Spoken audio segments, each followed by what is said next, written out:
Посмотрим, давай попозже приедем, посмотрим, ну как удобно будет. Давай. Да, 10-15.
Я через село, знаете, сколько мне было? Я одной там повернул, я за 8 минут до аэропорта. Нет, потом я значит, я надо кучу подумать, я могу думать, вышел повесить. Одна у нас. Через дворы гулять, я сам выехал, ехал делать.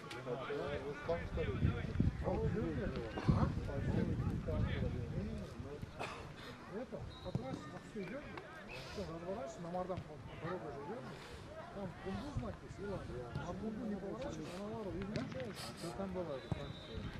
Дорога, я запутал, я сегодня проезжал, там, блядь, митинг какой-то, кто поможет, закрывает, трасса открыта.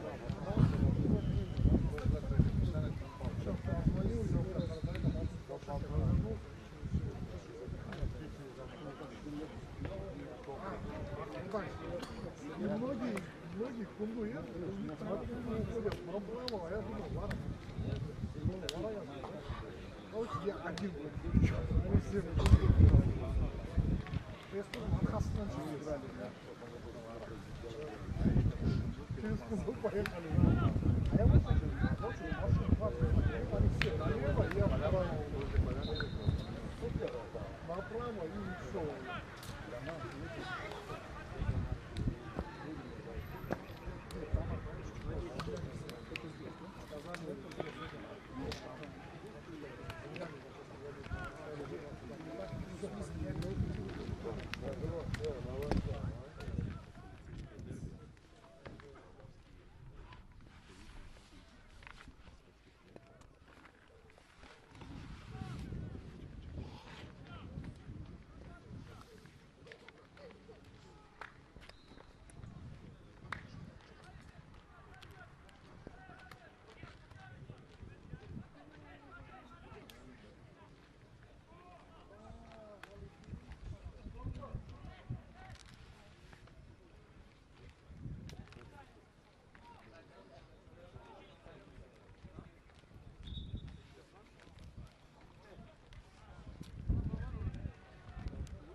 Добрый вечер, уважаемые болельщики «Динамо». Приветствуем вас на нашем официальном клубном канале в YouTube. Трудовые будни бело-голубых на турецком берегу скрашивают контрольные матчи.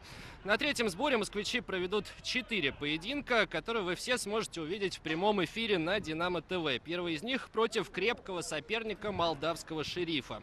Ну а проведут для вас эту трансляцию Илья Шлагуров и пресс-атташе футбольного клуба «Динамо Москва» Константин Алексеев. Перейдем сразу к стартовому составу динамовцев. Выглядит он довольно любопытно. Кость, на кого сегодня сделал ставку Дан Петреску и почему? И можно ли этот состав назвать экспериментальным? Да, ну вот уже на первой минуте был такой довольно... мог возникнуть опасный момент, но Александр Кокорин не стал входить в штрафную, решил сыграть с Павлом Соломатиным, и там пас немножко не дошел до Павла. Состав же «Динамо» выглядит следующим образом. В воротах Роман Березовский, в защите справа Никита Чечерин, в центре Денис Колодин, Александр Япуряну, слева Павел Евсеев, в полузащите справа Балыш Джуджак, в центре полузащиты Александр Сапета и Игорь Семшов, капитан команды. Слева Павел Игнатович, новичок бело-голубых. Что-то там какая-то небольшая заварушка, предупреждает украинский рефери. Сегодня украинская бригада обслуживает матч футболиста «Шерифа», предупреждает о том, чтобы он вел себя покорректнее. Так вот, полузащитник у нас слева Павел Игнатович, и в атаке действует связка нападающих Александр Кокорин, Павел Соломатин.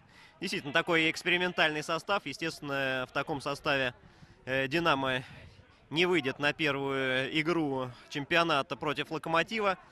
Ну, я думаю, что это последний матч, в котором тренер бело-голубых пошел на эксперименты. В дальнейшем, я думаю, уже 23 числа нас ждет вот опасный момент уже у ворот «Динамо». К счастью, Роман Березовский справляется с этим ударом из центра штрафной. Какая-то вот опять у нас несобранность на первых минутах. Как мы уже не раз отмечали в наших репортажах, первые минут 5 все время заставляют нас поволноваться, потом футболисты успокаиваются и все идет нормально. Но надо, наверное, включаться с первых минут. Так вот, следующая игра 23 февраля ожидает нас крайне интересная, с чемпионом Украины, с «Шахтером», с клубом, который играет сейчас в Лиге чемпионов.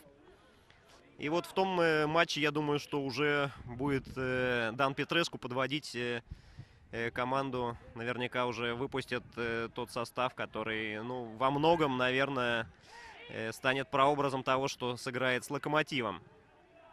Вот. Ну и дальше нас еще ждут две встречи с «Динамо» Минском 27 февраля и с Грозненским Тереком 1 марта. 1 марта это уже будет генеральная репетиция, и там также наверняка наш тренер выставит основные силы. Ну и соперник «Динамо», молдавский «Шериф», вышел против бело-голубых в следующем составе. Номер 1 Александр Звягинцев, номер 15 Марсел Мито, номер 26 Мирал Сарамаджич, номер 18 Артем Хачатуров, номер 90 Луванор Энрике, номер 7 Александр Анике, номер 89 Александр Пащенко, номер 8 Сергей Георгиев, номер 22 Чиприан Танасе, номер 11 Александр Дедов, номер 10 Александр Пешич. В составе нашего соперника есть и игроки сборных. В частности, в «Шерифе» сейчас с первых минут на поле вышло 5 футболистов сборной Молдавии, один представитель сборной Армении. А сейчас еще один игрок сборной Армении, Роман Березовский, попробует отразить опасный штрафной у ворот «Динамо». Выстраивает он стенку из 4 футболистов. И 10 номер Александр Пешич сейчас будет исполнять этот удар. Посмотрим, как это у него получится. Разбег. Низом пытался пробить под стенкой нападающий «Шерифа», но эта хитрость у него не прошла. Тем не менее, футболисты Тираспольского клуба зарабатывают угловой. Да, так, с наскока начали эту встречу динамовские соперники. Завладели сходу они инициативой, пока по первым минутам выглядят они предпочтительнее бело-голубых. Уже несколько раз они угрожали воротам Романа Березовского, но пока не так остро это все получалось, чтобы наиграть на гол. Чичерин первым оказался на мяче после розыгрыша корнера. И, возможно, сейчас у динамовцев получится контратака. Евсеев на Игнатовича. Впрочем, немножко динамовцы сбавляют темп. Впрочем, его вновь пытался взвинтить Игорь Семшов дальней передачей на Соломатина. Увы, эта передача получилась неточной. Соломатину пришлось фалить. Ну, как тебе темп, который задала прежде всего молдавская команда? Сможет ли его, на твой взгляд, Кость, выдержать бело-голубая дружина? Ну, я думаю, в плане темпа уже не должно быть больших проблем. Третий сбор начинается, и уже меньше 3 недель осталось до начала чемпионата. Плюс, я думаю, футболисты понимают, что многим из них не доведется сыграть 90 минут. Наверняка будут многочисленные замены, поэтому так уж экономить силы на все 90 минут, наверное, не стоит. Ну и пока в хорошем темпе проходит игра. Очередной у нас соперник, лидер чемпионата. Мы уже встречались и с лидером чемпионата Румынии, Венгрии, со второй командой Чехии. Вот теперь у нас лидер молдавского чемпионата, многократный чемпион этой страны. Очень хорошая команда. Хорошие финансовые средства вкладываются в этот клуб, хорошая база у команды. Так что интересный будет соперник. Ну и плюс не будем забывать, что не самый оптимальный у «Динамо» состав. А вот это, в общем-то, в официальном матче, наверное, за такое удаляют, за фол последней надежды. Но поскольку матч товарищеский, ограничился желтой карточкой украинский рефери. Ну, обрати внимание, довольно интересно, что впервые я вижу на контрольном матче, чтобы сразу 5 арбитров обслуживал встречу, как это практикуется в Лиге Европы. Есть не только судья в поле и его 2 помощника боковых, но и также 2 судей, которые располагаются рядом со штрафной, за лицевой линией и зорко следят за происходящим. Но это недавний тренд украинского футбола, судейский комитет которого возглавлял Пьер Луиджи Калина. А в Италии это была первая страна, где начали работать на матче 5 арбитров. Посмотрим за штрафным.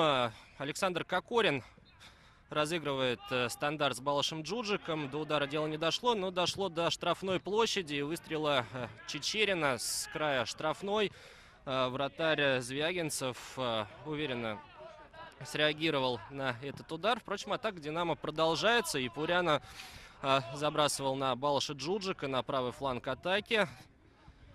Там у динамовцев путного ничего не вышло, и приходится вновь возвращать мяч центральным защитникам. Через них очень часто играют динамовцы, да и другие команды, когда не получается атакой зацепиться впереди. Но вот пока больше бело-голубые пытаются задействовать правый фланг, на котором играет Балаш Джуджик. Динамовцы, тем не менее, нанесли ответный удар по молдавским воротам. Роману Березовскому пришлось уже вступать в игру. Вот и Александр Звягинцев тоже долго не стал ждать, когда динамовцы будут угрожать его владением. Ну и отметим, наверное, подключение Никиты Чичерина. Опять же, в подтверждение моих слов, правым флангом динамовцы пока атакуют чаще и интенсивнее. Небольшая пауза в матче, связана с тем, что Роман Березовский выстраивает атакующую линию бело-голубых и далеко выбивает мяч за центр поля на Павла Игнатовича. Тот выигрывает борьбу, уже с мячом Павел Соломатин. Атака «Динамо» продолжается, но вот сейчас я поспорил бы с боковым арбитром из Украины. В положение вне игры угодил Александр Кокорин. Как раз Павел Игнатович набирал скорость и выскакивал из-за спин защитников «Шерифа» и мог спокойно забирать мяч и срезать угол и врываться в штрафную. Так что арбитр поторопился и сорвал, на мой взгляд, довольно перспективную атаку бело-голубых. Чичерин, Джуджик и Колодин тут такой прессинг сейчас устроили. И отобрали мяч у Шерифа. И мне кажется, Александр Кокорин в этом эпизоде немного спижонничал. Попроще можно было бы нападающему отдать передачу на фланг, о чем сейчас ему и говорит Балыш Джуджик. Тут и Денис Колодин подключался к атаке, и Джуджик по правому флангу набирал скорость, и динамовцы там чуть ли не 4 против 1 защитника могли убежать, и такое превосходство в гол вполне возможно было воплотить, но не удалось. Неточная передача Кокорина, конечно, момент немного испортила. Ну, динамовцы сдержали натиск, надо сказать, Шерифа по первым минутам, отодвинули игру от своих ворот, и уже они пытаются завладеть инициативой и диктовать свои условия, да, Кость, как тебе кажется? Ну да, то, о чем мы и говорили, что первые 5 минут главное динамовцам не пропустить, а дальше уже успокаивается команда, раскочегаривается, набирает обороты, и дальше все происходит более оптимистично, чем первые 5 минут. Ну, посмотрим, как будет дальше действовать команда наша. Сейчас вот тоже намечается такая, может быть, намечалась неплохая атака, но уже успели бело-голубые перегруппироваться, вернуться в оборону и выстроить такие плотные редуты. Вряд ли что-то серьезное должно из этого возникнуть. Хотя нет, вот до удара все-таки дело дошло. Там в воздухе выиграл верховую борьбу 11-й номер у Никиты Чечерина. И умудрился пробить головой. Не сумел помешать ему Никита, но Роман Березовский был на чеку и спокойно забрал этот мяч, наш опытный голкипер. Игорь Семшов неудачно обработал мяч, и пришлось ему такую перекидывать, уже сложный технический прием и неудачный пас. И вновь Шериф в атаке. И практически все динамовцы за линией мяча, не считая Павла Сломатина, который остался в центральном круге с 2 нападающими, готовятся убежать в отрыв, в контратаку.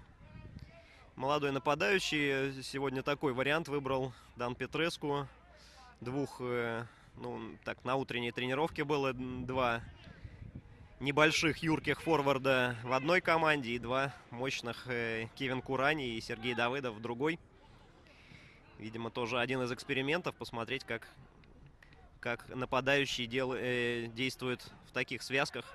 И вот неприятный отскок получился, и мощный удар из центра штрафной приводит к тому, что Шериф открывает счет. Кто это сделал? Да, этот результативный удар на свой счет записал Александр Пешич. Нащупали брешь наши соперники на правом фланге. Точнее, на левом фланге динамовской обороны. Прошли они и через Игнатовича, и через Павла Евсеева.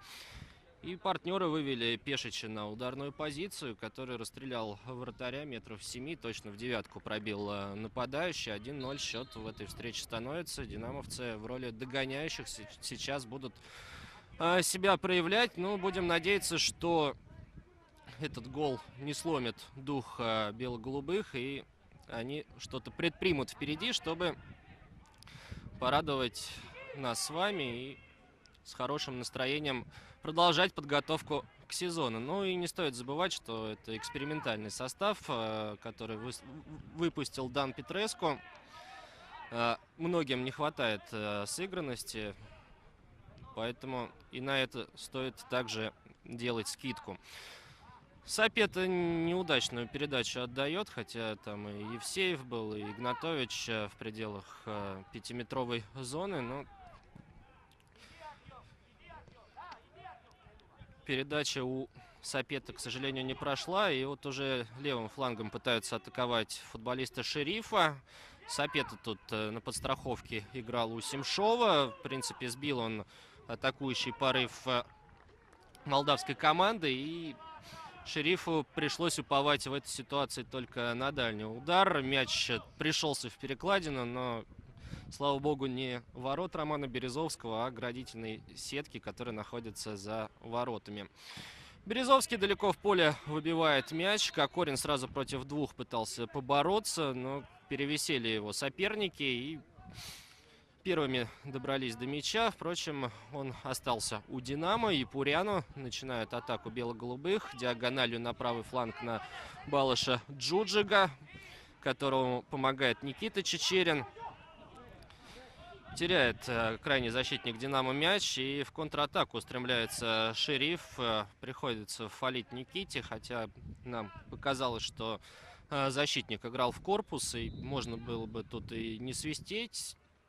Тем не менее, арбитр назначает штрафной в сторону ворот «Динамо». Опять стандарт. Опять большими силами Шериф стягивается в штрафную бело-голубых. Ну, посмотрим, как на сей раз бело-голубые справятся в этом компоненте со своим соперником. Предыдущие стандарты не носили особых угроз для Романа Березовского и его партнеров по команде. Посмотрим, как будет на сей раз.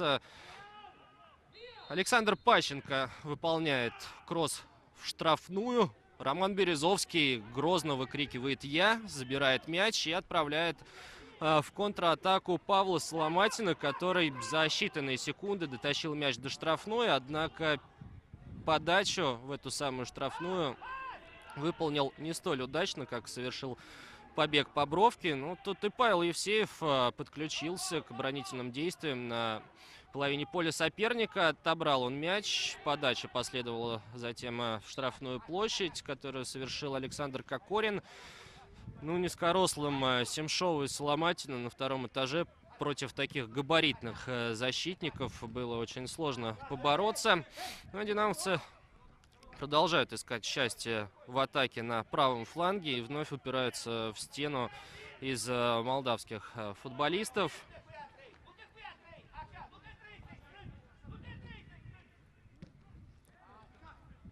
Да, казалось, бело-голубые выровняли игру и даже завладели в какой-то момент инициативой, однако это впечатление оказалось обманчивым. Затем они пропустили выпад Шерифа, который завершился точным ударом в девятку Пешича. И после этого пока за мяч динамовцы зацепиться не могут. На сей раз Кокорин выиграл борьбу в воздухе, но некому было ему выполнить передачу. В итоге последовала очередная потеря, ну и Шериф немножко успокоился, и в созидании пока у молдавской команды тоже не ладится последние минуты. Тут полностью тренерский штаб Шерифа встал со своей скамейки, и не нравится, как распоряжаются мячом футболисты клуба, делают они внушения.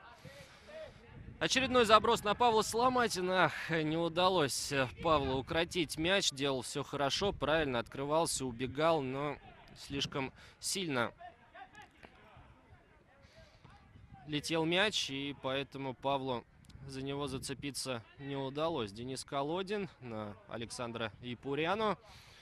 Ипуряну передает мяч Чечерину.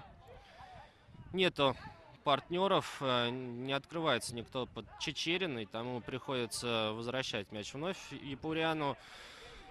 Неразбериха возле своей штрафной привела к потере. Могло получиться очень неприятно. Но Александр Кокорин к тому же попадает еще в положение вне игры. И сейчас свободный удар пробьют футболисты молдавского клуба.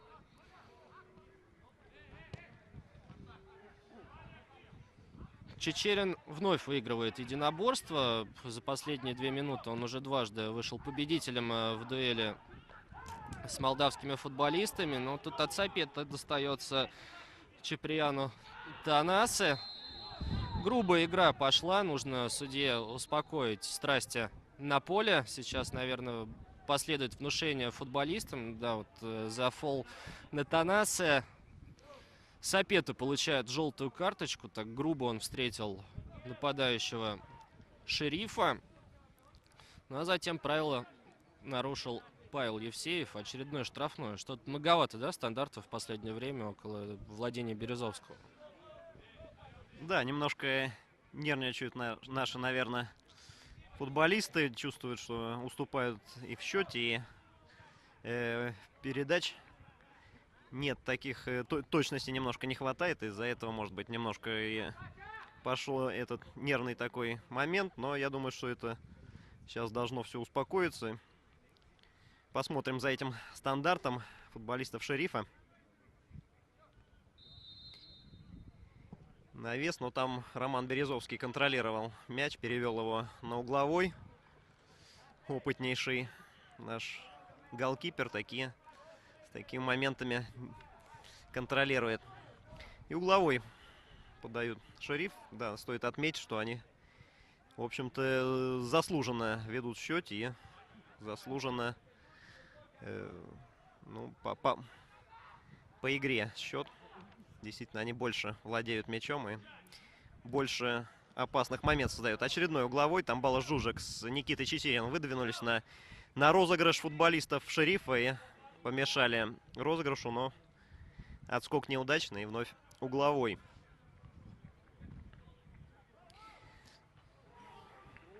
Что это? Второй гол? Нет, рядом со штангой пролетел мяч. Ёкнуло сердце. Показалось, что от головы защитника Шерифа мяч залетел в сетку. Завис он и всех переиграл в воздухе. Но, к счастью, рядом со штангой прошел очередной тревожный такой звоночек у владений «Динамо». Но, в общем-то, заметим, что те защитники, которые заканчивали чемпионат, они сейчас у нас практически все сидят на скамейке запасных. И Леандро Фернандес, и Владимир Гранат, и Люк Уилкшир, и Марко Ломич. Вот неточная передача. Хорошо на перехвате играет Балаш Джуджик. Головой ему попытался сбросить Александр Кокорин, но не хватило немножко силы. С трудом он дотягивался до этого мяча и хоть и старался посильнее сбросить, но сильно не получилось. И вновь в атаке Шериф.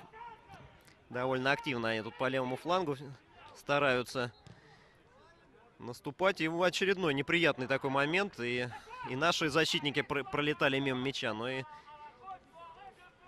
атакующие силы Шерифа также не добрались до этого мяча. И в итоге вновь динамовцы начинают атаку. Смотрит Денис Колодин, кому отпасовать. И не находит никого впереди. Приходится заиграть с ближним, с Никитой Чечериным. И Александр Япуряну, капитан молдавской сборной, который играет против своих соотечественников, против клуба, в котором он практически начинал карьеру, провел несколько лет в Шерифе. Вот здорово Балаш Джуджик находит Павла Соломатина, но Соломатин вновь неточный пас, подводит передачу и получает по голове там у нас Павел Соломатин. Или не знаю, почему он получил, но держится за голову, может быть, от боли это было. И получил он по ногам, но как бы то ни было, угловой зарабатывают динамовцы. Свалили на Павле Соломатине, и Балаш Джуджик будет исполнять этот стандарт на правом фланге со своей рабочей левой ноги. Станет закручивать в штрафную. Там большинство футболистов «Динамо». Сзади остались Павел Евсеев и Никита Чечерин. На подборе Игорь Семшов. Остальные все, ну и Павел Игнатович еще также рядом со штрафной. Остальные все находятся в штрафной, готовятся замкнуть подачу Балаша Джуджика. Сегодня на утренней разминке много работали над стандартами, но, к сожалению, Балаш Джуджик не сумел перекинуть стенку, попал в стенку. И Игорь Семшов добивал этот мяч и угодил в защитника. Контратака Шерифа. Тут надо повнимательнее действовать. Ну, Павел Игнатович хорошо отработал в оборону. А там по ноге Денис Колодин получил, и штрафной пробьет футболиста Шерифа. Да, досталось Денису в столкновении с футболистом из Кот-д'Ивуара Марселом Муто. Это крайний защитник Шерифа.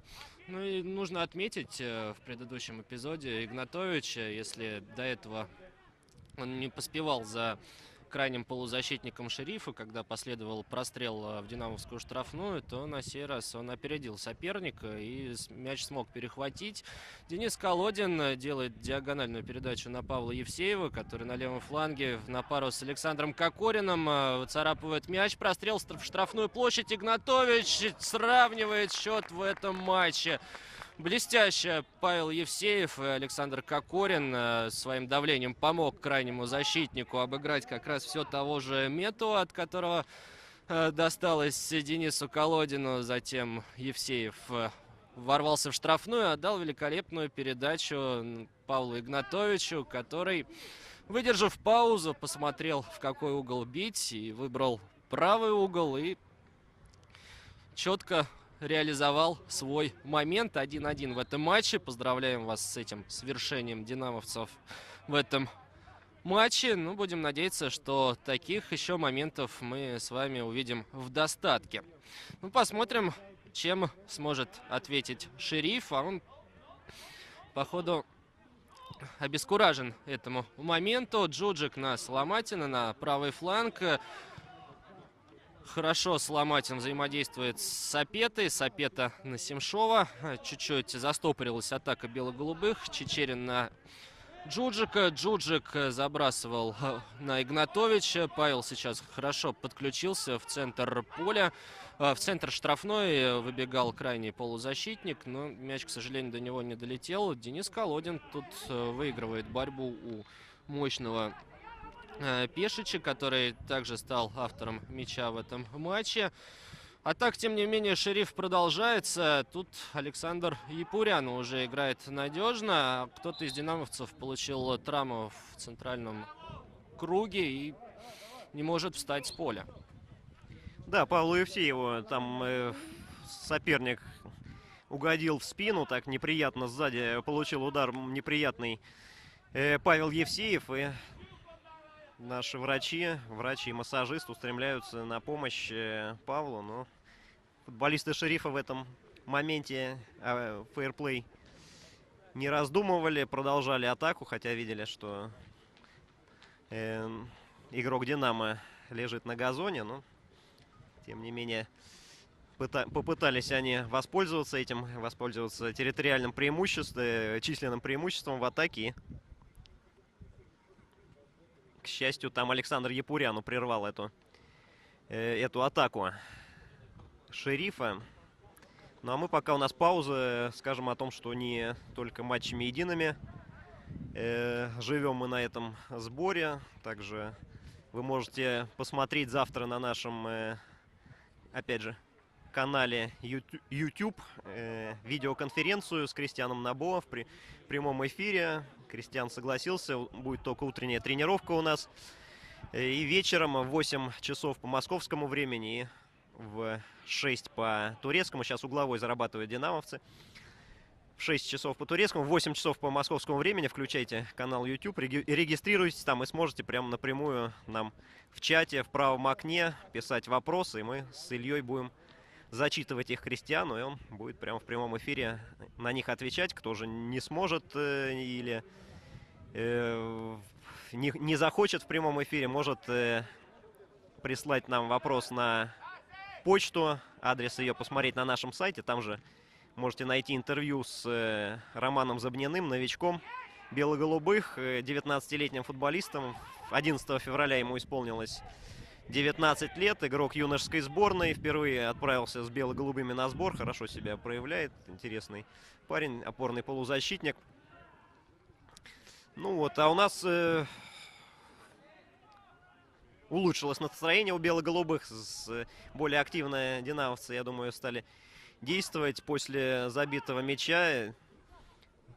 Все-таки немножко угнетал, наверное, счет не в нашу пользу, и сейчас уже, может быть, настроение у Шерифа чуть-чуть подпортилось этим забитым мячом, но Павел Игнатович записал уже второй мяч на свой счет на этих сборах.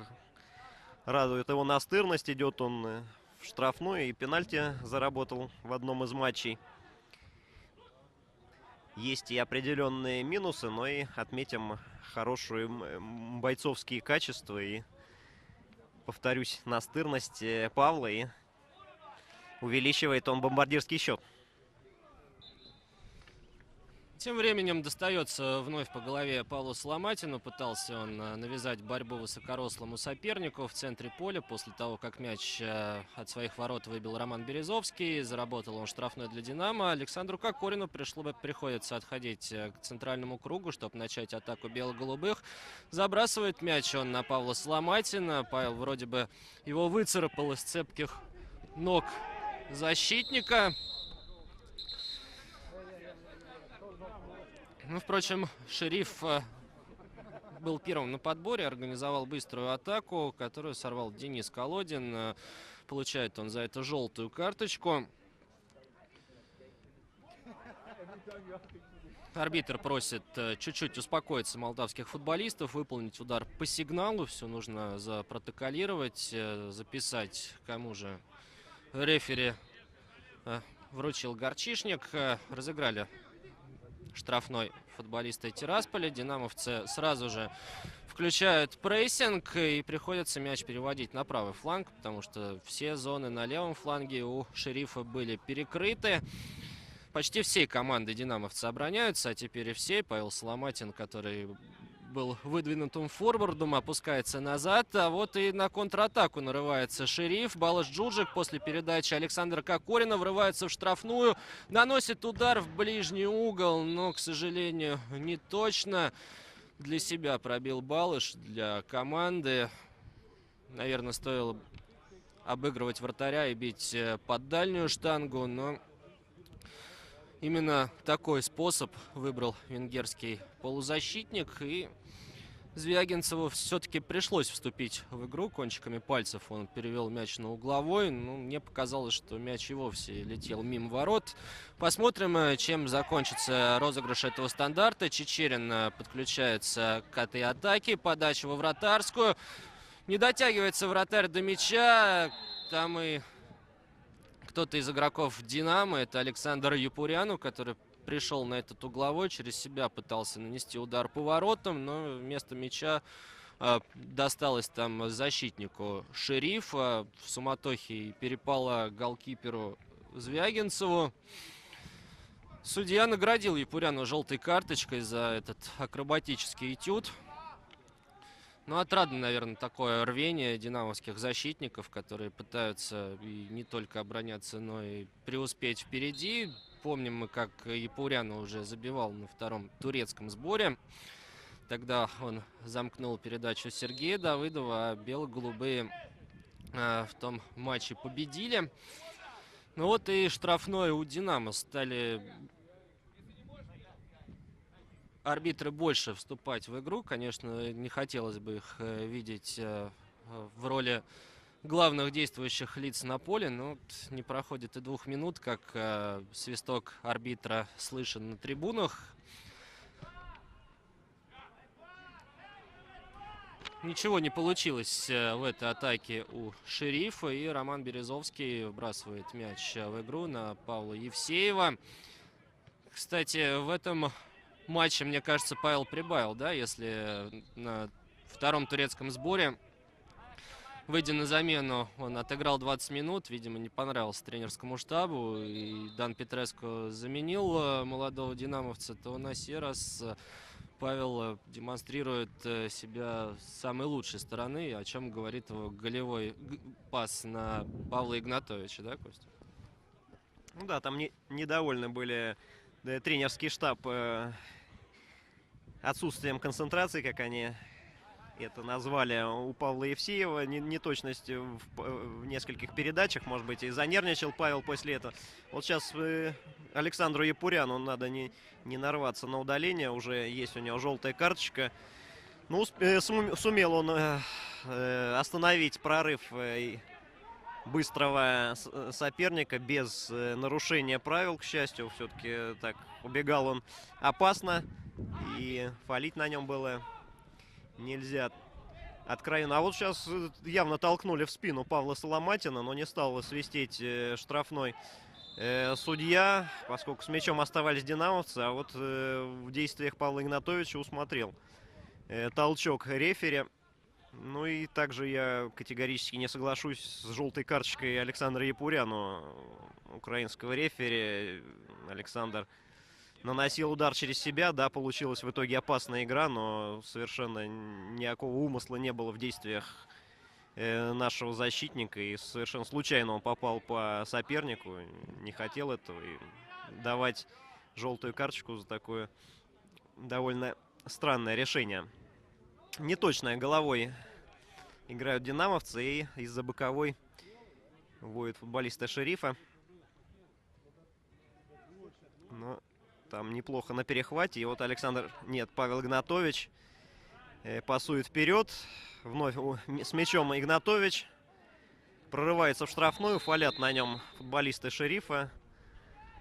И штрафной А вот здесь не показывают желтую карточку судья, хотя срыв атаки, на мой взгляд, был очевидным. Но не суть важная, неофициальный матч. Главное, как команда готовится, а не то, сколько желтых карточек у соперника. И не так уж важно для нас, и даже, наверное, может быть, будет лишним, если кого-то удалят у Шерифа. Лучше готовиться против серьезной команды, которая играет в полном составе. Ну, там трое динамовцев нет, уже Павел Соломатин отбегает, и Александр Кокорин также отходит от мяча. Остался один Балыш Джуджик, он исполнит этот стандарт. Навес. Голкипер кулаком отбивает, и здорово Игорь Семшов пробил, и с большим трудом голкипер достал этот мяч. Оказалось, он уже летит в ворота. И Денис Колодин туда возвращал. Отбиваются футболисты Шерифа.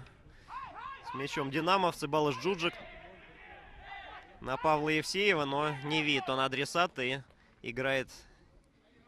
Нет, это Балыш Джуджик был, по-моему. Нет, Павел Евсеев, да. Не очень хорошее освещение на полях, где проходит этот матч. Не все видно на дальней бровке, поэтому просим прощения, если в чем-то ошибемся. Никита Чичерин ищет адресата, вот находит свободного Александра Япуряну. Но отметим, что и Шериф здорово двигается, активно прессингует, не дает особенно разгуляться футболистам бело-голубых. И практически перекрывают все направления передач, поэтому в основном защитникам между собой приходится пасоваться, и в атаку найти кого-то передачей довольно сложно. Но вот сейчас неплохо на перехвате, и Александр Павел Соломатин устремляется вперед, но скорость бега хорошая, но по решению, наверное, не самое правильное. Принял Павел, положился на свою скорость, посчитал, что сможет опередить защитника, но тут довольно грамотно укрыл мяч корпусом, и при этом еще, похоже, локтем попал динамовцу по лицу. Да, что-то не везет Павлу Соломатину в этой встрече. Уже третий раз ему достается, и вновь удар в голову пришелся. Ну, надо, мне кажется, наказать Павлу соперника за такое непренебрежение к себе и отправить мяч в сетку ворот Шерифа как раз именно головой. Джуджик дальше на Александра Кокорина. Александр Кокорин выигрывает забег у футболиста Тираспольского клуба. Это Артем Хачатуров, игрок сборной Армении. Забег-то он выиграл только в самую последнюю секунду. Хачатуров выбил мяч за боковую линию, откуда на Кокорина вновь делал заброс Балыш Джуджик. Александру, мне кажется, нужно было быть порасторопнее в этом эпизоде. Неплохо мяч летел ему на ход, но в последний момент Саша поднял голову. В итоге угловой зарабатывают динамовцы. Джуджик на сей раз показывает, что будет подача в штрафную на край вратарской. Не понравилось что-то здесь арбитру встречи. Делает он внушение и Александру Сапете, и игроку, который опекает Сапету. Еще раз динамовцы пробьют угловой, но на самом деле это на руку бело-голубым. Предыдущая попытка получилась неудачной. Возможно, сейчас какие-то дивиденды из корнера бело-голубые извлекут. Подача вновь в район вратарской площади, и вновь отбиваются футболисты Шерифа. Мяч возвращается Джуджику. Очередная подача. Александр Япуряну тут подрезал мяч головой в дальний угол. Вновь отмечаем подключение центрального защитника, капитана сборной Молдавии. Возможно, эта встреча для Япуряну носит принципиальный характер, хоть она и товарищеская. Вот тут второй раз пытался послать мяч в сетку ворот Япуряну. На сей раз было опаснее. В метре от штанги мяч просвистел. Но по моментам динамовцы уже, мне кажется, превосходят соперника. Игнатович тем временем помогает защитникам сохранить мяч для Динамо. Достается Александру Сапете. Но Александра Сапету такими приемами уж точно не сломить. Быстро он поднялся, хотел быструю атаку динамовцев развить, но посмотрев вперед, что это у него не получится, решил вновь сыграть через защитников. Евсеев на Игнатовича. Не точно. На сей раз вновь следует потеря у игроков «Динамо». Через центральный круг пытались начать свою атаку футболисты «Шерифа», но здесь мощная стена из Сапета и Семшова их остановила. Чичерин тут попал под прессинг Александра Пешича, но ошибку молодой динамовский крайний защитник не допустил. Александр Япуряну тем временем получает по ногам. Быстро динамовцы разыгрывают мяч. Сапета на Чичерина. Чичерин, наверное, сейчас отдаст передачу Балашу Джуджику. Так и происходит. Джуджик на Кокорина. Кокорин так элегантно оставлял венгру мяч пяткой. Хотел на ход ему пробросить. Ах, чуть-чуть замешкались бело-голубые. Хорошо отобрал мяч Чичерин. Но вот попал не в ту ногу Балашу Джуджику. Игнатович на Семшова, Семшов на Сапету.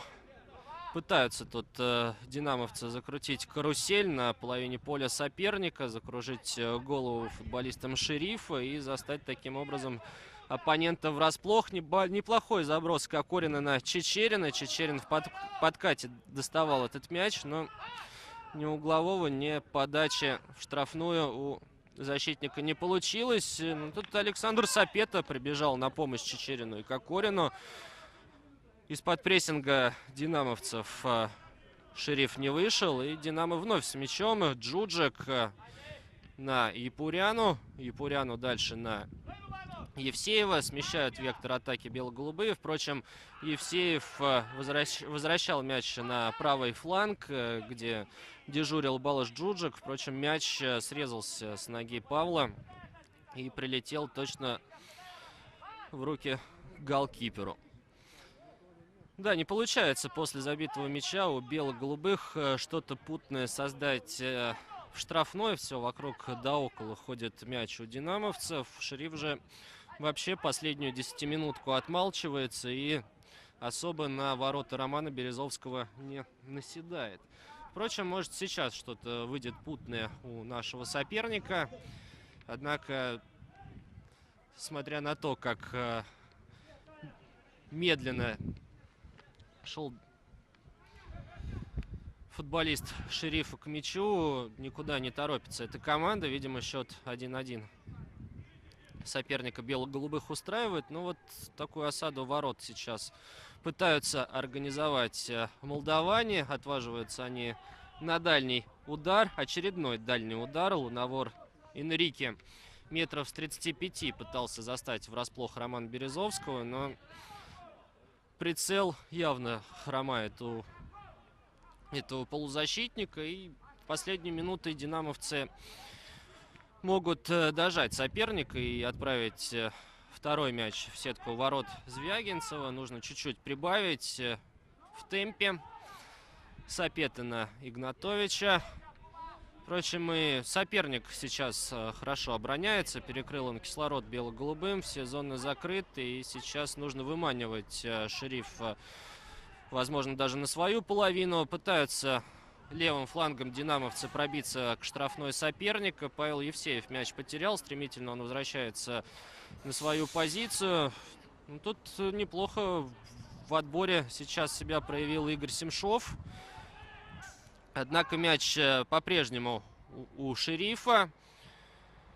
Мето забрасывал мяч в штрафную площадь, но здесь крепкая стена из динамовских защитников. Друг друга ребята подстраховывали, и уже с мячом бело-голубые. Колодин на Джуджика. Очередная потеря на правом фланге. И уже стремительно молдаване идут вперед левым флангом. Что сейчас будет? А будет то, что Александр Сапета сейчас выручил динамовскую оборону. Шел мяч уже на ход кому-то из молдаван, которому оставалось лишь его вколотить в пустые ворота. Но на долю секунды Сапета опередил соперника и хорошо подстраховал своих партнеров по команде. Да, немножко не разобрались там Никита Чичерин с Денисом Колодиным, кому атаковать. Сначала Никита бросился, потом увидел, что вроде Денис туда стартанул, позволил Денису накрыть соперника. Тот посчитал, что уже Никита это сделает. Но, в общем, в итоге без помех совершенно там вышел 1 на 1 полузащитник левый и простреливал. К счастью, здорово отработал в защите Александр Сапета и ликвидировал эту угрозу. Но тем временем закончился первый тайм на хороших скоростях, но при этом без такого уж большого числа голевых моментов. Прошел этот первый тайм. 1-1. Перерыв.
Продолжаем свой рассказ о первом матче на третьем сборе московского «Динамо» в Турции. Бело-голубые встречаются с молдавским «Шерифом». После первого тайма счет 1-1. Напомню, у динамовцев отличился Павел Игнатович после хорошей передачи Павла Евсеева. Ну и после перерыва произошли изменения в динамовском коллективе. Кость, кто кого поменял и в каком сочетании динамовцы проведут начало второго тайма? Да, сейчас посмотрим за этим моментом, но ничего опасного не происходит. Футболист Шерифа крайне неточно пробил поворотом. Состав «Динамо» теперь следующий. В нем произошли 3 замены по сравнению с первым таймом. В воротах вместо Романа Березовского появился Евгений Фролов. Защита осталась без изменений. Справа Никита Чечерин, в центре Денис Колодин и Александр Япуряну. Слева Павел Евсеев. В полузащите справа вместо Балаша Джуджика на поле вышел Иван Соловьев. 2 центральных полузащитника Александр Сапета, Игорь Семшов. Слева Павел Игнатович. В атаке действует Павел Сломатин и Сергей Давыдов, который заменил Александра Кокорина. Хорошая диагональ у Александра Япуряну на правый фланг, на Ивана Соловьева. Подхватывает мяч Чечерин, но там вот единоборство, и Никита Чечерин задевает по ноге соперника. И штрафной пробьет футболисты молдавской команды. Ну, наверное, стоит немного все же сказать о нашем сегодняшнем сопернике. «Шериф» — самый титулованный клуб Молдавии, 11-кратный чемпион страны, 7 раз выигрывала эта команда Кубок Молдавии, 4 раза обладатель Суперкубка Молдавии, и также тираспольская команда дважды становилась чемпионом Кубка Содружества. В Еврокубках у «Шерифа» в этом сезоне не заладилось. В Лиге чемпионов во втором квалификационном раунде они обыграли 2 раза по 1-0 армянскую команду «Улис», но затем были разгромлены по сумме 2 встреч в третьем раунде загребским «Динамо». Тем временем небольшая заварушка намечалась в штрафной «Динамо» на Евгения Фролова. Напал нападающий, опасно сыграл, сразу получил нагоняя динамовских защитников. Но после он обнялся с Фроловым. Инцидент исчерпан, и можно продолжать игру. А также можно продолжать рассказ о «Шерифе», который сейчас занимает первое место в чемпионате Молдавии. На 10 очков он опережает ближайшего преследователя «Дачу», который тренирует Игорь Добровольский. Чемпионат у этой команды стартует на неделю раньше, чем у динамовцев, 2 марта. Ну а в Турции команда из Тирасполя сыграла уже 2 контрольные встречи. Уступил «Шериф» Ягодине со счетом 0-1, однако затем во втором матче обыграл Хорсенс со счетом 2-1. И вот теперь третья встреча у «Шерифа» с «Динамо», и счет пока 1-1. Открыли, напомню, первыми счет в этой встрече футболисты «Шерифа». Отличился Александр Пешич, а затем Павел Игнатович, который в одиночестве сейчас стоит в стенке. Это преимущество соперника нивелировал. Никита Чечерин первым добирается до мяча после подачи в штрафную Евгения Фролова. Однако на подборе вновь первыми оказались футболисты молдавского коллектива. Как и в первом тайме, активнее они начинают стартовый отрезок, больше атакуют, больше владеют мячом. Ну, совершенно ненужный фол и очевидный фол от Павла Игнатовича. Не успевал он за соперником, и практически с той же точки, что и 2 минутами ранее, «Шериф» подаст стандарт. У команды этой произошла одна замена в перерыве. Вышел на поле 88-й номер. К сожалению, в протоколе этого футболиста у нас нету. Ну, как мне подсказывает Константин, лучше ты скажи, как его зовут. Ну, нам, да, коллеги из «Шерифа» сказали, что Марко Самуэль зовут этого футболиста. Он как раз и бьет штрафной, но там Денису Колодину досталось по спине от защитника «Шерифа». И штрафной пробьют динамовцы. Евгений Фролов это сделает. Да, один совершенно Александр Сапета замечает это. Евгений Фролов подсказывал ему Александру Япуряну. Но в итоге приводит это все к потере. Пришлось Сапете отыгрывать назад вратарю. Не лучшее развитие атаки. Павел Игнатович попытался зацепиться за этот мяч, но практически на линии его останавливал и не смог этого сделать. Поднимает флажок судья боковой вне игры, фиксирует рефери. Свободные пробили динамовцы, быстро разыграли Япуряну. Налево на Павла Евсеева. Евсеев практически некому. Наверное, чуть поактивнее открываться. Каждый разобранные динамовцы. У каждого на спине висит по сопернику. И чтобы освободиться от этой опеки, надо, наверное, немножко подвигаться. Ну, как видим, многие основные силы «Динамо» до сих пор еще не вступили в игру. И, может быть, в конце выйдут. Бережет. Вот неплохая атака. Игорь Семшов направо на Павла Соломатина. Попытался вывести его 1 на 1, но успел защитник отработать и выбил мяч на угловой. Но уже через 3 дня «Динамо» ожидает очень интересный спарринг с «Шахтером». И, видимо, чтобы равномерно распределить нагрузки, сейчас вот такой состав на поле, как мы видим, и многие основные футболисты, в том числе, как я уже называл, и та же четверка защитников: Люк Уилкшир, Леандро Фернандес, Владимир Гранат, Марко Ломич находится сейчас в запасе. И пара Кристиан Набо, Артур Юсупов, 2 центральных полузащитника, и Кевин Курани до сих пор на скамейке запасных. Да, ну там попытались наши накрыть, и получается это. Соперник слишком там замельчили футболисты «Шерифа». Но, к сожалению, и пас Никиты Чичерина не прошел. И «Шериф» пытается развить быструю атаку. Смена, кричит тренер. Поменял фланг, уже наконец перевели игру направо, но не удалось это сделать молдавским футболистам. Из-за боковой ждут они мяча, нет. Улетел он далеко, и вот сейчас наш администратор бежит за мячом, чтобы подать. Вот, наконец, у «Шерифа» мяч. Вводят они его из-за боковой. Здорово. Никита Чичерин на перехвате сыграл. И развивают уже динамовцы атак. Павел Игнатович забрасывает вперед на Ивана Соловьева, но чуть-чуть сильновато. И не успел к этому мячу Иван. Ты упомянул тренера молдавской команды. «Шериф» возглавляет Михай Стойкице.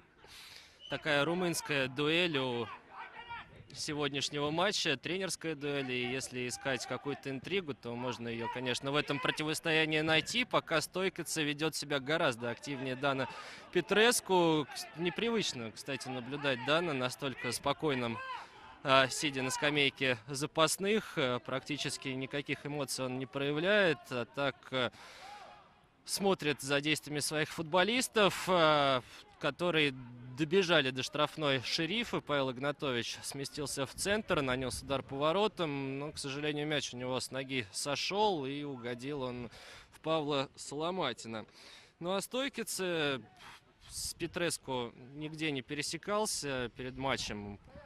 Перекинулись 2 словами с Даном, и румынский специалист сказал, что он о Стойкице только слышал, а лично не знает и никогда ему не противостоял.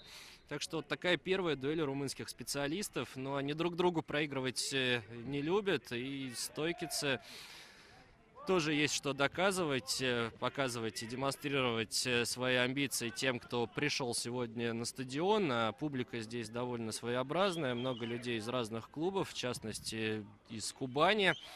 Пришли посмотреть за тем, как бело-голубые будут противостоять «Шерифу». Напомню, что именно с Кубани динамовцы проведут 2-й матч во 2-й половине российского первенства. И уже сейчас вовсю наблюдают представители Кубани за тем, как бело-голубые готовятся к сезону. В частности, даже операторы они привезли на эту встречу, чтобы тот снимал и потом дал пищу для размышления новому тренеру Кубани Леониду Кучуку. Тоже еще один примечательный факт. Леонид Кучук в «Шерифе» проработал 7 лет, и за эти годы он 6 раз приводил «Шериф» к чемпионскому званию. А сейчас Кучук как раз трудится в бывшей команде Дана Петреску, где Дан, по сути, в России сделал себе большое имя. Пауза небольшая образовалась в игре. Евгений Фролов сейчас дальним ударом ведет мяч в поле. Но тут никому из динамовцев не удалось поспеть за снарядом. Слишком далеки они были от зоны падения мяча. Но, тем не менее, сохранили они контроль. Япуряну очередную сделал передачу на правый фланг. Иван Соловьев против двоих соперников. Совершает он передачу на Игоря Семшова. Довольно такую хитрую выполнял он передачу. Игорь зацепился за мяч, но, к сожалению, соперники ему продолжить атаку не позволили. И они уже ведут мяч из боковой. Динамовцы включают прессинг. Собраны большие силы бело-голубых на правом фланге. Но, тем не менее, из-под прессинга футболисты «Шерифа» вырываются и уже смещают вектор атаки на правый фланг. Павел Игнатович тут подстраховывал Павла Евсеева. Не дал он развернуться быстро футболистам «Шерифа». И уже динамовцы прибрали контроль к своим рукам. Вновь Иван Соловьев на правом фланге. Взаимодействует он с Соломатиным. Соломатин простреливал во вратарскую. Ну, голкипер здесь решил сыграть эффектно и, наверное, надежно. Не стал он забирать мяч в руки. Ну, это действие привело к тому, что «Шериф» как раз устремился в атаку, которая завязла на левом фланге. Тут Денис Колодин из центральной зоны подключился на помощь крайним. И не получилось у Тирасполя пробиться именно по левому флангу. Быстро теряют мяч футболисты обеих команд. Не задерживается он подолгу у обеих коллективов. Но вот, может быть, сейчас что-то получится у динамовцев. Александр Сапета в разрез отдает Павлу Соломатину, который в касание пытался пробить поворотом. Это у него получилось, но только мяч угодил в центрального защитника и ушел на угловой. Посмотрим, как его подаст Иван Соловьев. А у «Динамо» тем временем замена. Рыков выходит на поле вместо Дениса Колодина. И нужно подождать Ивану, чтобы Владимир успел добежать до штрафной площади. Он также любит подключаться к стандартам. И мы знаем по матчу с «Торпедо», как Владимир умеет играть головой. 2 мяча, напомню, он тогда забил. Соловьев на ближнюю штангу, где не было никого из динамовцев. Не самое верное, наверное, решение последовало. Но, тем не менее, с мячом вновь динамовцы. Соловьев на Чечерина. Чечерин смещается к центру, но сразу трое на него соперников выходило. На Япуряна он перевел мяч. А тут Павел Евсеев пробирается через чистокол соперников. На нем приходится молдаванам фалить. И разыграют сейчас штрафной динамовцы. Семшов у мяча. Переводит он его на правый фланг, на Чечерина. Тот дальше на Соловьева. Соловьев вновь в центр на Сапету. Сапета подключает к атакующим действиям Евсеева. Евсеев взаимодействует с Игнатовичем. Осадили штрафную площадь «Шерифа» динамовцы. Ну вот Сапета решил взять игру на себя. Пошел он в обыгрыш. Сразу двоих соперников пытался он пройти, но уперся в стену. Впрочем, и стремительной контратаки не получилось у динамовского соперника.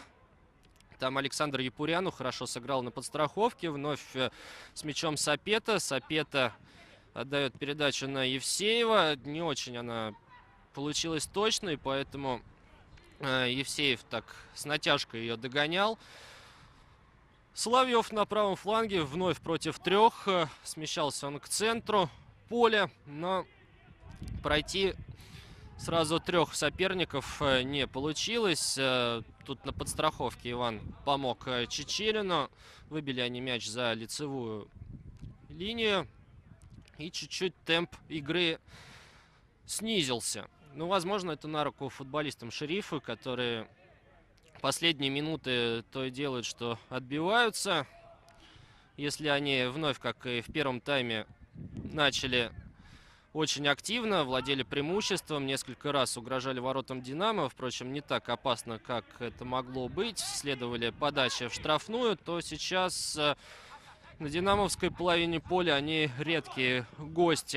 Япуряну показывает партнерам, что надо открываться под него, но приходится ему взаимодействовать с Рыковым, партнером по центральной оси защитной линии. Неплохая передача прошла на Ивана Соловьева, который вновь пытается резкими движениями убрать соперника. Подача следует от Соловьева на угол вратарской, где за мяч боролся Павел Соломатин. Против него противостояло 2 высокорослых футболиста. И судья усмотрел нарушение правил не с их стороны, а со стороны Павла, что тоже довольно странно. Мне кажется, там шла такая борьба в пределах правил. Кость, как ты оценишь этот эпизод?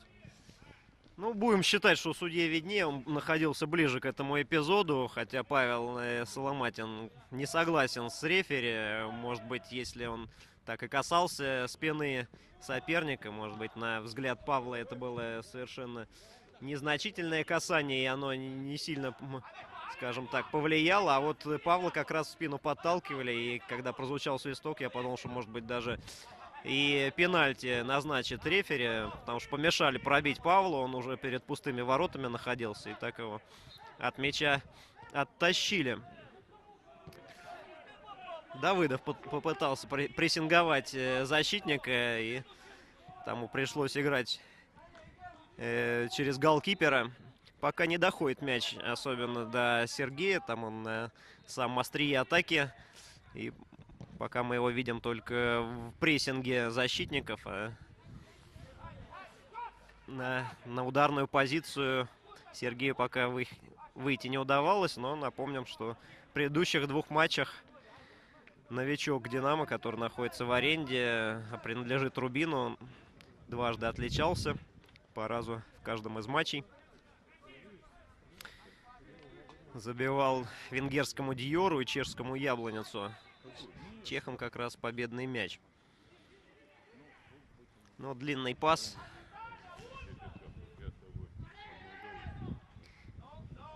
Получился неточным. Голкипер забрал этот мяч. И вот быструю, сейчас может быть довольно опасно в исполнении Шерифа. Один на левом фланге. Вот уже Никита Чечерин встречает соперника. Неплохо это получилось. И отвоевывает вместе с Иваном Соловьевым мяч у футболиста Шерифа. Подсказывает поменять фланг Соловьеву.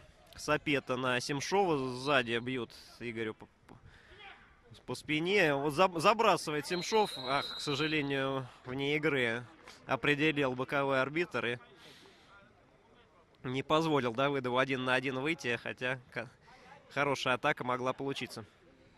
Да, сейчас забавная дискуссия возникла на бровке около поля, как раз между Стойкоцей и Даном Петреску. Дан не согласился с арбитром, что положение вне игры было у Давыдова, на что Стойкоца заметил, что да ладно, там 3-метровое вне игры было, что тут говорить. Но не стал Дан реагировать на эти слова, а футболисты Шерифа зарабатывают штрафной. Динамовцы реагируют негативно на действия футболистов из Тирасполя. Просят они отодвинуть мяч. Не там состоялось нарушение, откуда хотел пробить 88-й номер Марко. Ну, посмотрим, с 40 метров отважится ли он на удар. Из 2 игроков устанавливает стенку Фролов. Неприятный удар для голкипера. Последовал тут еще добивание. Вколачивал мяч в девятку динамовских ворот Чиприан Танасы, но, слава богу, не точно этот удар получился.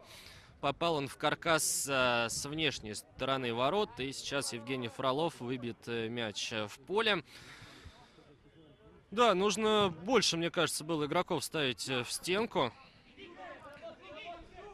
Потому что удар получился совсем неприятным в исполнении Марка. С 40 метров он так низом плотно пробил.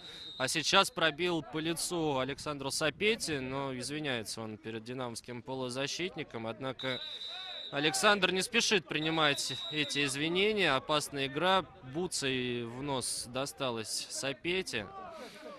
Продолжает он спорить с футболистами Шерифа. Тут еще и тренер подключился к этой дискуссии. Очень активно себя ведет Стойкоце.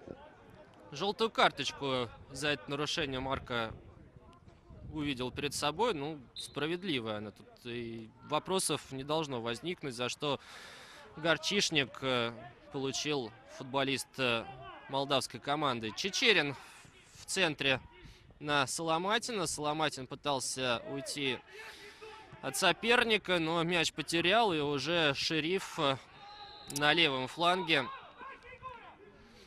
пытался убежать в отрыв, который остановил Никита Чечерин. Досталось там Александру Дедову, а Чечерину судья продемонстрировал желтую карточку. Ну, мне кажется, в этом эпизоде тоже по делу. Александру Сапети серьезно досталось. Медицинский штаб «Динамо» перебинтовал даже голову динамовскому полузащитнику, который возвращается в игру. Видимо, там какое-то рассечение было. Ну, пожелаем Саше здоровья. Еще раз отмечаем его бойцовские качества. Продолжает он матч, как ни в чем не бывало. Наверное, он стал только злее после этого столкновения. И теперь Марку надо бояться Сапету, который все-таки пожал ему руку после возвращения на поле. Будем надеяться, что инцидент на этом исчерпан и страсти на поле бушевать не будут. Ну а вот у «Динамо» замена, дебют. Александр Сапета появился на поле с забинтованной головой, но, видимо, тренерский штаб не стал рисковать его здоровьем и не стал тратить лишние нервы Александра, который завелся после этого эпизода. И вместо Сапеты на поле появляется Забнин. Для этого 19-летнего футболиста это дебют в составе бело-голубых. Костя делал с ним интервью. Каким тебе он показался? Амбициозным этот парень. Готов он рвать и метать, чтобы пробиться в основу бело-голубых. Да, честно признаюсь, очень понравился по общению Роман. Такой и спокойный, с одной стороны уверенный в себе, с другой стороны нет у него каких-то таких замашек, переоценки собственных возможностей, каких-то таких звездных мыслишек, что вот я уже в основном составе. Трезво оценивает возможности, в том числе, когда говорил о вариантах, сказал, что, в общем-то, есть как варианты в аренду в первом дивизионе поиграть. Павел Евсеев грубовато встретил правого защитника, получил за это желтую карточку. Да, ну а Роман Забнин пришел к нам из Академии имени Коноплева. В конце января подписал контракт на 2,5 года. И 1 февраля отправился на сбор с дублерами. Там в контрольных матчах приезжали смотреть представители тренерского штаба «Основы». Понравился им этот полузащитник и решили его вызвать на сбор с основной командой. Естественно, это аванс. Только-только 19 лет исполнилось, напомню, Роману. Но, тем не менее, уже он успел поиграть во второй лиге. Причем это второй сезон. За Тольятти он играл. Это команда, в которой воспитанники Академии проходят обкатку. Целая пирамида в Тольятти существует. Роман 36 матчей провел за юношескую сборную, больше всех в своем возрасте. Ну и первый сезон, как он рассказывал, во втором дивизионе выходил на замену минут там на 15, на 20. Было ему тяжеловато с мужиками, но вот он, первые касания Романа с мячом. Первый пас был точный, но потом накрыли Забнина. Вот. Ну а уже в этом сезоне, который стартовал летом, являлся твердым игроком стартового состава Романы. Что такое? Да, за симуляцию. К счастью, не пенальти, а то успели мы тут немножко испугаться. Но вторая желтая карточка Марко Самуэлю за нырок. Вот спрашивает тренер молдаван, за что он ему показал. Но тут и не только 5 рефери у нас действуют, но и также резервный есть арбитр, который и успокоил тренерский штаб, сказал, что за симуляцию. Но я думаю, что с правом замены будет это удаление в товарищеских матчах. Чаще всего такой практикуется. Да, действительно, 89-й номер подходит к кромке поля и выйдет на замену вместо удаленного Марка Самуэля. Кто это у нас? Нет его тоже в нашем протоколе, который нам дали. Нет, это вернется в игру Александр Пащенко, который играл в первом тайме. Ну, разыграли уже динамовцы мяч. Игорь Семшов отодвигают его руками от мяча, и штрафной пробьют бело-голубые. Ну и добавлю, что удаление справедливо, и на футбольном поле наиграл Марко Самуэль на красную карточку, и в протоколе у нас его не было, так что раз не было, значит и нечего играть. Ну а тем временем на Игнатовича фалит защитник из Кот-д'Ивуара Метуа. Евсеев на Япуряну, хотя тренерский штаб ему пытался докричаться, чтобы Павел не спешил. Приходится через дом играть динамовским защитником. Но, возможно, если бы Павел действительно бы не спешил, можно было разыграть стандарт и выполнить подачу в штрафную. Тем более высокорослых футболистов у «Динамо» сейчас на поле в достатке. И Япуряну, и Владимир Рыков, и Сергей Давыдов, которые на втором этаже могут себя хорошо проявить. Рыков на Забнина. Забнин разворачивается лицом к воротам. Однако такой вальяжный пас он позволил себе на Чечерина. Его сразу перехватили. Уже в атаку устремляется Шериф. Тут довольно неплохо 22-й номер Чапрян Танасе ушел от динамовцев. Там на подстраховку прибежал Забнин. Но не получилось у него сыграть на перехвате. Тут вновь у нас падение произошло в штрафной площади бело-голубых. Это Александр Япуряну, по-моему, врезался в своего соперника. Как бы опять до рассечения дело не дошло. Уже Александра Сапеты достаточно, что перебинтовали голову. Но если Япуряну смог подняться и оклематься после этого столкновения, то вот кому-то из футболистов соперника досталось очень хорошо. Не может он встать, только с помощью тренерского, точнее не тренерского, а медицинского штаба он поднимается с газона. Это Александр Пешич, автор гола в составе Шерифа. Какой-то жест он продемонстрировал своей скамейке запасных, возможно, попросил замену или наоборот сказал, что все нормально, он готов играть. А нет, замена сейчас произойдет. Болезненным столкновение вышло для Пешича. Хотя, возможно, тренерский штаб Шерифа повременит менять своего футболиста, который все же возвращается в игру. Хорошо, что они так по-дружески с Япуряну обменялись сейчас словами. Случайный получился эпизод, случайное столкновение. Евсеев на Игнатовича не точно забрасывал, а у бело-голубых готовится очередная замена. В игру через считанные мгновения вступит Кристиан Набо. Выйдет он, наверное, в центральную линию и, возможно, поменяет Игоря Семшова. Ну, посмотрим, кого заменит тренерский штаб. А вот Забнин демонстрирует очень хорошую цепкость. Продавил он защитника, отдал хорошую, опять же, передачу на ход Сергею Давыдову, который врывался в штрафную, сблизился с вратарем, но переиграть его не сумел. Вот голевой момент динамовцы создают, и создают его усилиями Забнина, для которого, повторюсь, это дебют за бело-голубых. Ну вот побольше бы таких продуктивных действий видеть от молодого полузащитника, и тогда его прогресс пойдет быстрее. Но, как я говорил, все-таки Игорь Семшов покидает поле.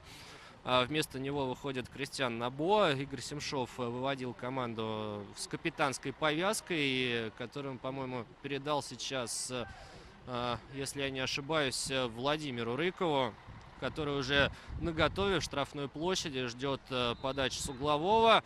Иван Соловьев выполняет кросс на угол вратарской. Тут и Соломатин пытался добить мяч в ворота, и Япурян убежал ему на подмогу, но не получилось у динамовцев что-то извлечь из этого стандарта. Ну, возможно, это звоночек для обороны Шерифа.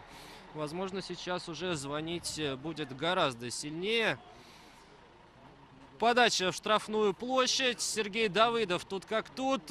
Какая-то суматоха во вратарской происходит. Никак не удается динамовцам отправить мяч в сетку ворот. Очередной угловой они лишь только зарабатывают. Но стоит отметить, что Александр Звягинцев на выходе играет в последние минуты не очень уверенно, чем едва не воспользовались динамовцы. Иван Соловьев подаст уже, наверное, с правого фланга пятый угловой. Вновь на вратаря. Вновь попадает он под прессинг сразу троих динамовцев. И Набо, и Япуряну, и Рыков наседали на вратаря. Но на сей раз голкипер увидел нарушение правил на голкипере и назначает штрафной удар. Возможно, это собьет опять же темп в этом матче, который прежде всего не на руку Шерифу.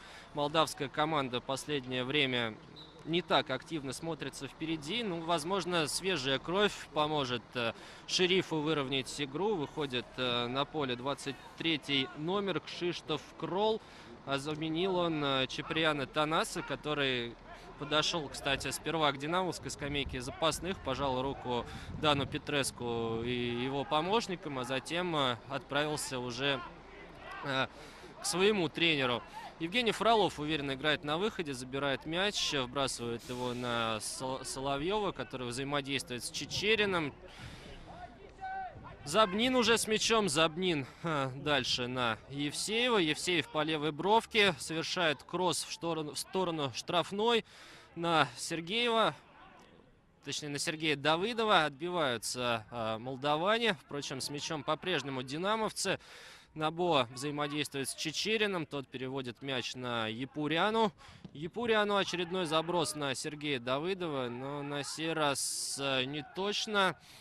Тут же попадает соперник бело-голубых под прессинг. Едва Соломатин и Соловьев не отбирают мяч у защитника Шерифа, который очень импульсивно себя повел. Чуть до драки дело не дошло, но досталось ему от молодых динамовцев. Впрочем, нужно нервы беречь и чуть-чуть успокоиться. Матч тем временем уже близок к своему завершению. Тренерский штаб «Динамо» подсказывает футболистам и гонит их вперед, чтобы те в последний отрезок этой встречи все-таки дожали своего соперника. Ну и действительно, под мощью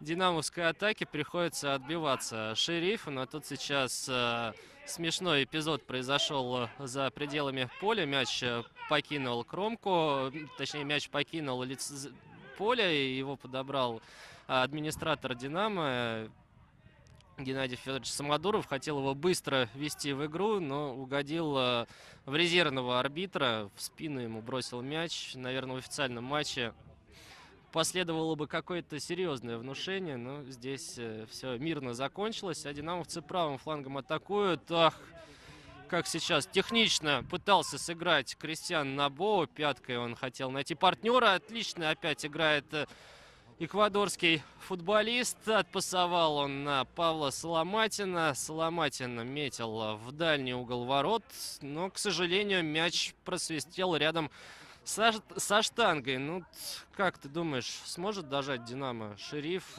Давление на ворота Звягинцева увеличивается с каждой минутой. Да, видно, что тяжеловато уже становится Шерифу сдерживать атаки. Выдерживают наши футболисты темп, здорово прессингуют. И молодежь себя проявляет неплохо. И тяжело Шерифу из-под выходить из обороны. Тут же их накрывают наши. Ну, будем надеяться, что в таком ключе матч дойдет и до конца. Еще бы до Сергея Давыдова мяч почаще доходил, но, может быть, такая его пока не слишком удачная игра на острие атаки связана с тем, что небольшую травму получил Сергей на одной из предыдущих тренировок и не тренировался вчера. Сергей, и только сегодня вот он смог вернуться в общую группу. И позавчера, да, он тоже пропустил тренировки. Чуть-чуть, может быть, из тонуса выпал, получил болезненный удар там по голеностопу. Но будем надеяться, что толчок сейчас в спину явно не дали добраться до мяча Давыдову. И быстро разыгрывает его Соломатин. Пасует Замнину, но рефери сигнализирует, что надо повторить удар. То ли по катящемуся мячу, но какое-то нарушение правил допустил Павел. Разыгрывает из штрафной. Кристиан Набо с мячом. Напомним, что завтра мы планируем провести видеоконференцию с этим полузащитником на канале YouTube. Заходите, регистрируйтесь там, подписывайтесь на наш канал. Много вас там ожидает и всяческих роликов. Будете всегда в курсе событий, в курсе наших обновлений. Ну и регистрация также на YouTube вам поможет задать вопросы Кристиану в чате. Это можно будет сделать в правом окне. Пишите вопросы Кристиану, мы будем тут же их озвучивать, и тут же Кристиан в прямом онлайн будет вам отвечать. Ну вот, Шериф перешел на половину поля бело-голубых. Да, напомню время, если я не помню, сказал или нет. В 20:00 по московскому времени состоится эта видеоконференция. Ну, а ссылку на нее вы найдете на нашем сайте официально. Владимир Рыков с мячом. Оставляет его Соловьеву. Тот пасует Павлу Соломатину. Тот дальше пытался на Владимира Рыкова, но поторопился немножко Соломатин. И ему подсказывают партнеры, что были и другие неплохие варианты для продолжения атаки. Он выбрал не самое лучшее. Тем более, что Владимир Рыков так уже приостановился. Все-таки центральный защитник размышлял о том, может быть, следует вернуться в оборону на свое привычное место. И в этот момент как раз его Павел Соломатин и поймал этой передачей далеко на ход. Иван Соловьев неудачно принял мяч, но тут же сам исправил свою ошибку, отвоевал мяч для «Динамо». И Александр Япуряну начинает эту атаку. Обыгрался с Павлом Евсеевым. Дальше на Забнина. Забнин налево на Евсеева. Можно дальше было на Игнатовича, но не стал Павел рисковать, смотреть, чтобы побоялся, видимо, что накроют соперники, и вернул мяч Япуряну. И у Рыкова не нашлось адресата. Он отбрасывает мяч голкиперу. Давыдов выигрывает верховую борьбу. Там у двоих досталось прилично Давыдову. Прихрамывает он. Забнин подстраховывает Евсеева. Сместился на левый фланг обороны. И вдвоем там Евсеев и Забнин попытались зажать соперника, но, к сожалению, не удалось. И продолжается атака Шерифа. Да, споры динамовцев с арбитром ни к чему не привели. И именно футболисты из Молдавии ввели мяч в игру. Действительно, удалось им в последние минуты чуть-чуть эту игру выровнять. Впрочем, не так, наверное, как хотелось их импульсивному тренеру, который никак не унимается и активными жестикулированиями и речью пытаются призвать своих подопечных идти вперед и доставить динамовцам неприятностей. Но вот неприятности ждут футболистов его команды. Павел Соломатин не использовал выгоднейший момент который ему организовал Иван Соловьев. Иван Соловьев отдал отличную передачу на ход своему партнеру по команде. Тот с первой попытки пробил во вратаря, со второй не смог добить его в ворота, мог и передачу на Сергея Давыдова отдавать. Но, к сожалению, момент исчерпан. Голевой момент, и могли динамовцы выходить вперед. Ну, чуть-чуть не везет Павлу Соломатину после того, как он забил мяч Днепру. Были у него моменты на сборах. И вот сейчас ему не повезло еще и в плане здоровья, к сожалению. Замена сейчас произойдет у динамовцев. Не сможет Павел продолжить матч. Уходит он с поля хромая. Попросили динамовские медики, тренерский штаб провести замену. И на поле сейчас появится Кевин Кураник, который разминался на соседнем поле. Надеемся, что Кевин сделал это очень хорошо. Именно он поможет команде все-таки отпраздновать успех в этой встрече. Но если у динамовцев впереди получается лишь отрезками, то после пропущенного мяча оборона бело-голубых тьфу-тьфу-тьфу выглядит вполне себе ничего. Играет надежно, не пускает соперника в свою штрафную. У Евгения Фролова не так много работы, впрочем, как и у Романа Березовского было в первом тайме. Лишь в начале каждого из таймов заставили поработать голкиперов футболисты Шерифа, но после этого их активность сошла на нет. Ну, еще обращаем пристальное внимание сегодня на оборону, поскольку, опять же, сегодня очень важный день в динамовской истории. 20 февраля 1926 года, 87 лет назад, родился легендарный защитник «Динамо» и сборной страны Константин Крыжевский. В составе бело-голубых он четырежды становился чемпионом СССР, а также выигрывал Кубок СССР, одевал капитанскую повязку в 75 матчах чемпионата. Также этот футболист выступал и за сборную страны.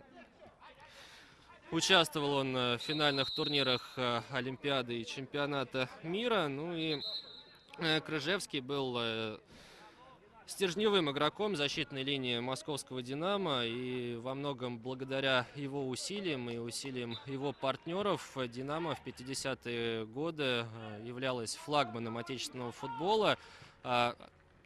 Ансамбль защитников бело-голубых носил тогда гордое имя, которое... Это название придумали болельщики 3К: Кесарев, Крыжевский и Кузнецов. Сейчас же в нашей защите с первых минут был 1К. Это Денис Колодин, которого по ходу второго тайма Дан Петреску поменял. Ну а теперь перспективная атака намечается у «Динамо». Соловьев прорывается, бьет по воротам и забивает второй мяч московского «Динамо» в этой встрече. Делает кувырок. И вот с Давыдовым они придумали такой трюк.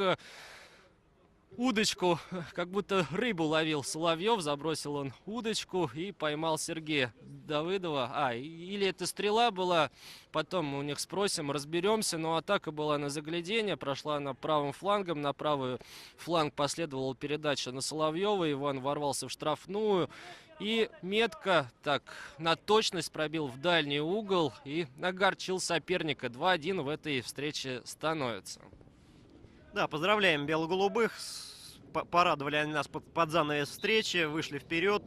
Будет очень приятно, если «Динамо» вновь победит. Хорошие у нас результаты на этих сборах зимних. И вот сейчас Александр Япурян здорово подстраховывает на левом фланге Павла Евсеева и выбивает за боковую. Ну а я добавлю, что Константин Крыжевский после окончания карьеры работал в нашей школе в Динамовской. И я у него занимался в конце 80-х. Был он моим тренером уже так, в довольно преклонных годах, но тем не менее все равно, да, уже в преклонном возрасте продолжал работать тренером. И, к сожалению, сейчас уже Константина Крыжевского с нами нет. Ну вот Кристиан Набо попытался красиво из центрального круга подловить вратаря на выходе из ворот, но, к сожалению, не удалось у него перекинуть, а так очень красиво мог бы получился мяч. А сейчас надо очень внимательно действовать, и Владимир Рыков так и действует внимательно, но, к сожалению, при этом получает травмы. Но что-то сегодня не везет нам в этом матче. И, конечно, победа — это хорошо, но то, что футболисты получают травмы, это гораздо больше расстраивает, чем радуют забитые мячи. Вот теперь Владимиру Рыкову приходится оказывать помощь, и Павлу Соломатину пришлось попросить замену. В общем-то, контрольные матчи, они призваны все-таки приносить пользу команде, а не вред в виде травмы. У Александра Сапеты рассечение. Все это несколько огорчает. Ну а прибежал Леандро Фернандес на случай, если Владимир Рыков не сможет продолжить игру. Хотя Владимир, кажется, поднялся и мужественный защитник готов, судя по всему, продолжить встречу. Но, тем не менее, мы вновь в меньшинстве. Уже несколько раз такое было. Вернулся Владимир Рыков на поле. И теперь 11 на 11 продолжим мы встречу. Евгений Фролов на Никиту Чичерину. Тут назад на Ивана Соловьева поменялись временно футболисты позициями. Полузащитник Соловьев сместился на место защитника, а защитник Чичерин на позицию полузащитника. Не знаю, с чем это связано. Вот сейчас меняются обратно. По ситуации, видимо, Соловьев. Вот здорово, Забнин на перехвате играет и выводит 1 на 1 Сергея Давыдова. И здорово, Давыдов забивает третий гол и выпускает стрелу из арбалета по запасным игрокам «Динамо», которые там за сеткой наблюдают за встречей. Ну и порадуемся за Романа Забнина, который здорово действовал на перехвате и отдал эту хорошую голевую передачу. 3-1 счет становится в этой встрече, что не может не радовать. На этой мажорной ноте арбитр встречи дает финальный свисток. Динамовцы одерживают очередную победу на подготовительном сборе. Первую победу на третьем подготовительном сборе и уже третью подряд в это межсезонье. Поздравляем вас, уважаемые болельщики бело-голубых, с этой игрой, которая, наверное, доставила вам приятные и положительные эмоции. Будем надеяться, что наша с вами любимая команда продолжит выступать даже в контрольных встречах в том же духе, в духе победном. Мы же с вами на этом будем прощаться, но ненадолго, уже совсем скоро. Повторимся, конференция с Кристианом Набо будет на официальном канале в YouTube. Ну а затем матчи молодежной команды, основной. Не пропустите, следите за новостями на официальном сайте футбольного клуба «Динамо Москва». Спасибо, что были с нами. Для вас работали Илья Шлагуров и Константин Алексеев. До свидания. До встречи.